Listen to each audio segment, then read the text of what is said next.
One of the difficult things about treating women with endometriosis is that some treatments may be effective for some women and not effective for other women.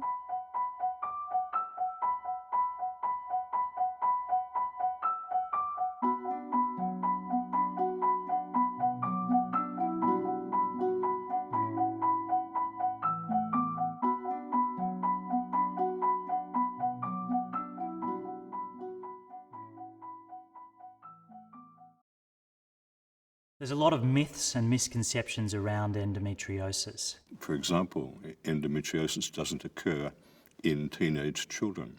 Well, it certainly does. Endometriosis has been diagnosed in girls as young as 8.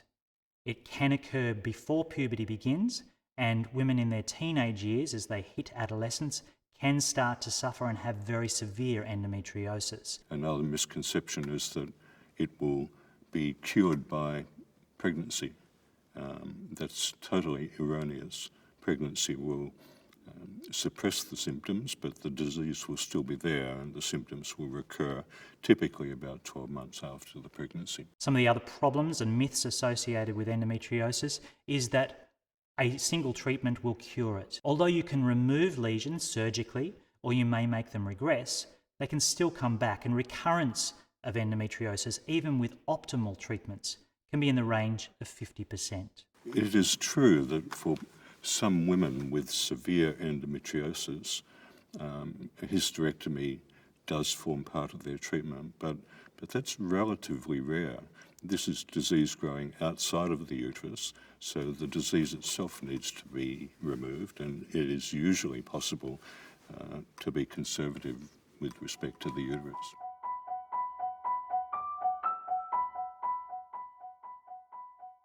In the area of medicines, we use either anti-inflammatory medications or painkillers. We can use nerve-modifying medications to change the way that pain is perceived, and we can use hormonal treatments as well to directly affect endometriosis lesions. The oral contraceptive pill is probably one of the most common types of hormone that we would use for women with endometriosis. And certainly there are situations where women use acupuncture and natural therapies, and they seem to be incredibly effective. Whilst we don't have very hardcore scientific data as yet, there are a number of studies around the world that are looking at these areas, and they really show some very good initial outcomes. I don't think we should exclude these treatments, and as a Western practitioner, we need to embrace all kinds of different treatments that allow women to get on with their everyday life. So, if women are having acupuncture or using natural therapies to assist and they're finding them very useful, I always encourage them to continue to do so.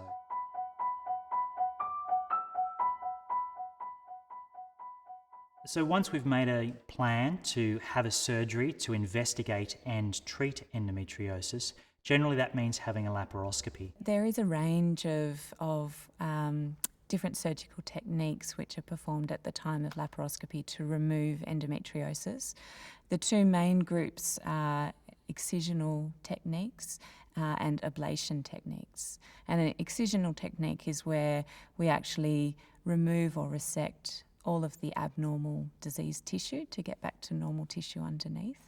Whereas an ablation technique uses heat or another energy source to effectively burn or destroy the disease from the surface. So one of the benefits of excisional surgery is that we can perform a diagnosis and send it off for pathological specimen in the lab, which also helps with that official diagnosis of endometriosis. The important thing is not how you get it out. The important thing is that you do take all of it out. And if you think of the endometriosis lesions as being a tree, if you burn them, sometimes you only get the leaves, sometimes the branches, but you may not get the trunk or the roots. And we often prefer to use a cutting technique where you can take the top to the bottom, including the roots, and get the whole of the lesion out.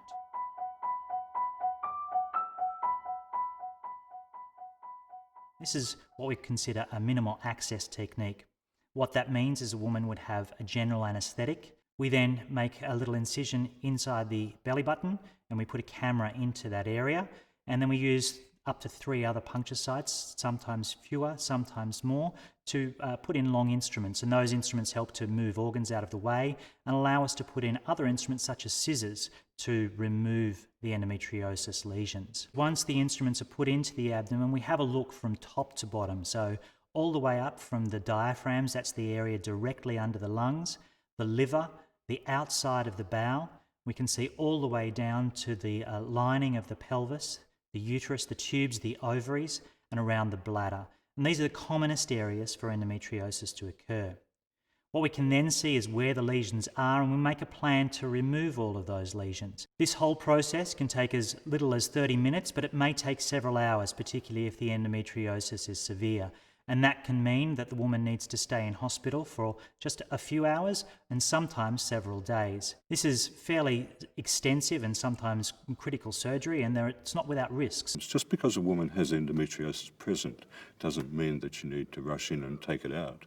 And I have quite a lot of patients who have severe bowel endometriosis, but while they do have some symptoms, their symptoms just don't justify going through that degree of complex surgery. Whilst we try and always minimise the risks to the woman, these are not always possible, and sometimes we have to balance out leaving some of the disease behind, particularly if it's in the back of the uterus, around the cervix or close to the ovary, because to remove it would mean removing these organs and mean that she couldn't have babies in the future. One of the most important things about surgery is to make sure that your surgeon is an experienced endometriosis practitioner. That sometimes means liaising with other specialists in other areas, such as urologists who work with the kidney, the ureters and the bladder, and sometimes with bowel specialists where we need to remove lesions from these organs as well. It's this team approach where you are in surgery that makes sure that we can optimise outcomes for women and get the very best for her care.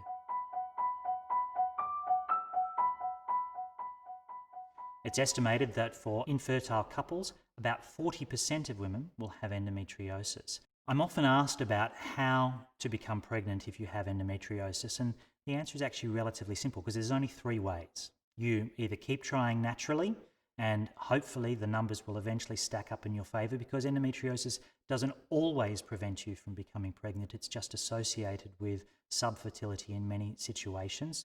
The second way would be surgery, and there's good evidence to show that removal of endometriosis lesions will double the chances of pregnancy, and we've now got some very good studies to indicate that even in very severe disease, removal of endometriosis can improve your chances of becoming pregnant naturally. And the only other option is assisted reproductive technologies, and I use this as kind of a wide-ranging diagnostic basket. So it's not just about IVF, there's a whole range of treatments in that group where you may need some assistance to become pregnant as a couple.